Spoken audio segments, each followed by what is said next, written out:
మిగిలిన అవతారాలలో పుట్టిన తరువాత లీలలుంటాయి. కానీ శ్రీకృష్ణ పరమాత్మ అవతారంలో అసలు ఆయన పుట్టడమే ఒక లీల. లీల అన్న మాటని కొంచెం జాగ్రత్తగా అర్థం చేసుకోవాలి. లీల అంటే కర్మ చేయడం వల్ల వచ్చినటువంటి ఫలితాన్ని అనుభవించడం కోసం వచ్చినటువంటి ఒక సంఘటన కాదు.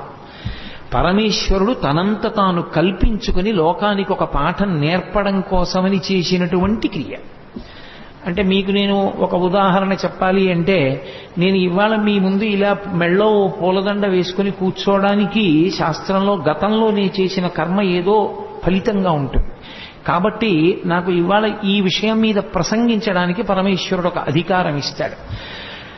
అలా ఇప్పుడు కోటేశ్వరరావు గారు లీల చేశారండి అనకూడదు. లీల ఉండదు. గతంలో చేసుకున్న పాపపుణ్యములను బట్టి నేను ఇప్పుడు ఈ పని చేస్తున్నాను. నాకు ఏదో మోకాలు నిప్పెట్టింది అనుకోండి, గతంలో ఎప్పుడో ఏదో